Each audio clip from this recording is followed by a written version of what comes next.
Hey guys, welcome back to my channel homeopathy learners. Previous video में हमने physiology देखी थी ग्लाकोमा के लिए।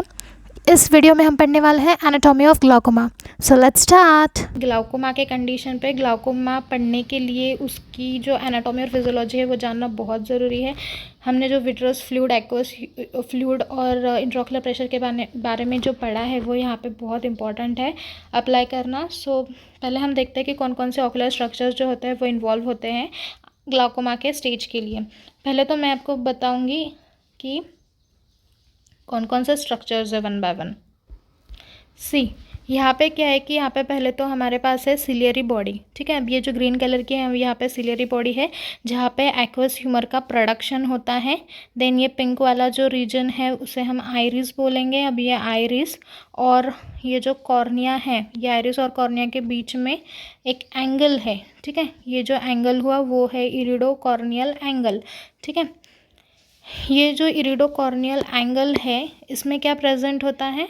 इसमें प्रेजेंट होता है trabecular meshwork, Schlemm's canal and collecting channels. ये क्या करेंगे, जो यहाँ पे एक्वस कैप मतलब ह्यूमर निकला सिलियरी प्रोसेस से, वो यहाँ पे पोस्टीरियर चेंबर में गया, पोस्टीरियर चेंबर से वो लेंस में गया, लेंस से प्यूपिल में गया, प्यूपिल से वो एंटीरियर चेंबर में आया, एंटीरियर चेंबर से इरिडोकॉर्नियल एंगल में आया, फिर इरिडोकॉर्नियल एंगल से फिर वो यहाँ पे गया अंदर वो कैनाल में, फिर कैनाल मतलब ट्रबेक्युलर मेशवर्क, फिर श्लेम्स कैनाल, फिर कलेक्टिंग डक्ट में ऐसा वो जाएगा, फिर वो बाहर पूरा ड्रेन आउट हो जाएगा। यहाँ पे हमें ख्याल में रखना है कि सिलियरी बॉडी जो है वो प्रोडक्शन करती है एक्वस ह्यूमर का, और ड्रेन आउट जो करते हैं वो है ट्रबेक्युलर मेशवर्क, श्लेम्स कैनाल और कुछ कलेक्टिंग चैनल्स। सो सी, अब ड्रेनेज सिस्टम में मैंने आपको बता दिया कि ये तीनों की इन्वॉल्वमेंट रहती है, ट्रैबेक्युलर, श्लेम्स कैनाल और कलेक्टिंग चैनल्स की। इन सब के हेल्प से हम फ्लूइड को क्या करते हैं, फ्लूइड को ड्रेन आउट करते हैं, और वो क्या करता है, इंट्राओक्युलर प्रेशर को मेंटेन करने का काम करता है। नाउ सी, यहाँ पे क्या बोला है कि अगर फ्लूइड ड्रेन आउट नहीं हुआ, ठीक है, फ्लूइड अगर ड्रेन आउट नहीं हुआ तो क्या हो गया, इंट्राओक्युलर प्रेशर बढ़ जाएगा। इंट्राओक्युलर प्रेशर बढ़ा तो वो पूरा प्रेशर पूरे आई में स्प्रेड करेंगे, और आई में स्प्रेड करते ही प्रेशर वो क्रिएट करेंगे ऑप्टिक नर्व में। फिर ठीक है, ऑप्टिक नर्व में क्रिएट करने से पहले क्या होगा वहाँ पे कि जो रेटिनल सेल्स होती है, मतलब रेटिना की जो गैंग्लियोनिक सेल्स होती है उसकी डेथ हो जाएंगी। ठीक है, ये जो गैंग्लियोनिक सेल्स होते हैं वो क्या होता है कि न्यूरॉन के टाइप होते हैं जो रेटिना पे प्रेजेंट होते हैं। अगर उनकी डेथ हो गई तो वो क्या करेंगे, जो लाइट रिफ्लेक्सेस है उनको एक्सेप्ट नहीं करेंगे, और उसके वजह से हमें क्या हो सकता है कि प्रोग्रेसिव ऑप्टिक न्यूरोपैथी हो जाएंगी, मतलब नर्व का डैमेज हो जाएगा। देन नर्व का डैमेज हुआ सो वहाँ पे ऑप्टिक डिस्क में चेंजेस आ जाएंगे। ऑप्टिक डिस्क में चेंजेस हुए तो वहाँ पे विजुअल फील्ड डिफेक्ट होगा, मतलब हमें साइड विजन हमारी लॉस हो जाएगी, हमें हैजीनेस मतलब ब्लर विजन दिखेगा, and it ultimately leads to the glaucoma stage.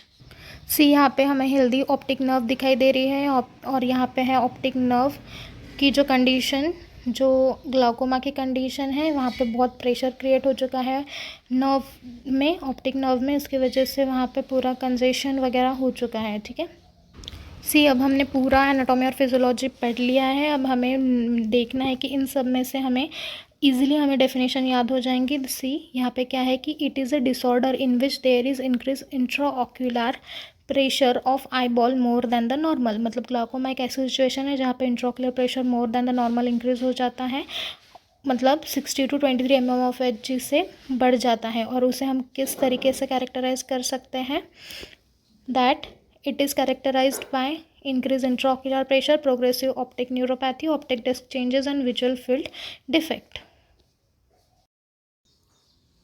सी, मैंने आपको डेफिनेशन बताई है कि क्या होता है ग्लाकोमा, तो हम इन शॉर्ट में उसका डेवलपमेंट कैसे होता है देखते हैं।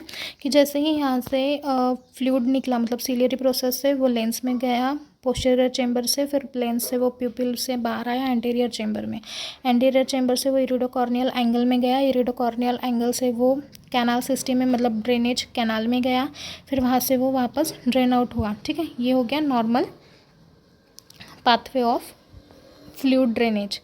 फिर हमारे ग्लाउकोमा स्टेज में क्या होगा, ग्लाउकोमा स्टेज में हमें दिखेगा कि जो फ्लूइड है वो सिलियरी प्रोसेस से बाहर निकला, पोस्टीरियर चेंबर से लेंस में गया, लेंस से वो प्यूपिल में गया, प्यूपिल से वो एंटीरियर चेंबर में गया, एंटीरियर चेंबर से वो कैनल ऑफ स्लेम तक पहुंचा ही नहीं, ठीक है, वो वहाँ पे ही ये हो जाता, मतलब कलेक्ट हो जाता, ठीक है, वहाँ पे फ्लूइड बिल्डअप हो जाता क्योंकि वहाँ पे क्वाइट ब्लॉकेज रहता है प्रेजेंट, ठीक है, तो वहाँ पे वो ड्रेन आउट नहीं होगा बाहर, ठीक है। फिर उससे क्या होगा कि जितना फ्लूइड बढ़ेगा, मतलब फ्लूइड की लेवल बढ़ते जाएंगे वहाँ पे पूरा प्रेशर क्रिएट होगा और वो प्रेशर लेंस पे क्रिएट होगा, then it forwards to the whole eye, then whole eye से वो पूरा प्रेशर यहाँ पूरे ऑप्टिक नर्व पे चला जाएगा, देन पूरी ऑप्टिक नर्व ही डैमेज हो जाएंगी, ठीक है, जो पूरी ऑप्टिक नर्व है वो पूरी ऑप्टिक नर्व डैमेज हो जाएंगी and it will leads to the glaucomic stage. So यहाँ पे हमने ग्लाउकोमा के बेसिक्स जान लिए हैं। अब फुल इन डिटेल ग्लाउकोमा, उसके टाइप्स हम नेक्स्ट वीडियो में देखेंगे। Thank you.